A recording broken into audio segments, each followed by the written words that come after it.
JB మన అందరికీ okay. మొన్న సుప్రీంకోర్టు జడ్జిమెంట్ ఒకటి వచ్చింది కదా, బీసీసీ అని.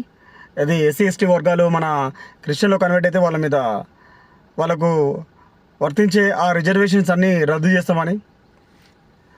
నేను ఇక్కడ మాట్లాడాల్సింది ఏంటిదంటే, నా రిజర్వేషన్ సీట్ల కింద గెలిచిన నా ఎమ్మెల్యేల గురించి మాట్లాడాలనుకుంటా. మీ రిజర్వేషన్లో మా రిజర్వేషన్ కాన్స్టిట్యున్సీలో గెలిచి మా దళితుల మీద ఇట్లాంటి యాక్ట్ తీసుకొచ్చినప్పుడు మీరు ఎందుకు మాట్లాడట్లేదు? ఓట్లప్పుడు మాత్రం మా గల్లీలకు మా నియోజకవర్గానికి వచ్చి పోటీ చేస్తారా? మీరు మాకు వచ్చే హక్కులు మాత్రం భంగం అయితే మాత్రం మాట్లాడరా? సార్, ఇది కరెక్ట్ కాదు సార్. మాతోనే ఉండి మా కులానికి చెందినవాడు మా కులంలో అన్యాయం జరుగుతుంటే మా గురించి మాట్లాడకపోతే మీరు దళితులు అవుతారు? రాజ్యాంగం కల్పించిన హక్కు కదా.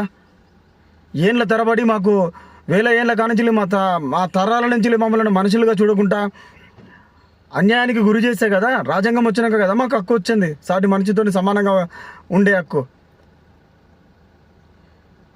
వాళ్ళు గోవును పూజిస్తారు, అది చచ్చిపోతే మాత్రం మమ్మల్ని కోసుకు తినమని తెగలవారిగా అది బలత్కారంతో తీసుకొని పోయి దాడులు చేసి మరి తీసుకుపోయి తినిపించేది, ఎండబెట్టుకొని తినురు అని చెప్పేసి. రోగాలు వచ్చి చచ్చిపోయినా తినాలని చెప్పేది.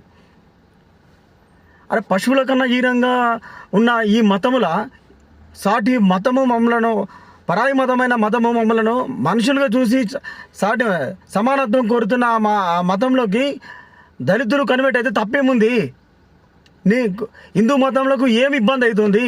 అయితే మీ మతంలో ఉండి మీకు అన్ని సాకిరి చేస్తే మేము హిందువులము, లేకపోతే పరాయి మతంలోకి పోతే మేము హిందువులం కాదు, హిందువులలో మేము ఎస్సీలం కదా. మతం మారినంత మాత్రాన మేము దళితులము కాలేకపోతామా? దీని గురించి మా మంత్రులు కానీ మా ఎమ్మెల్యేలు కానీ ఎందుకు మాట్లాడతలేరు? ఎందుకంటే మీరు మీ పార్టీ గెలవడానికి మీ ప్రచారానికి మాత్రమే మా దళితులు పనికొస్తారా? ఒక రెడ్డిని కానీ ఒక బ్రాహ్మణ్స్ని కానీ మీ ప్రచారంలో కానీ తిప్పుకోగలుగుతారా? సరే, ఇది కరెక్ట్ కాదు.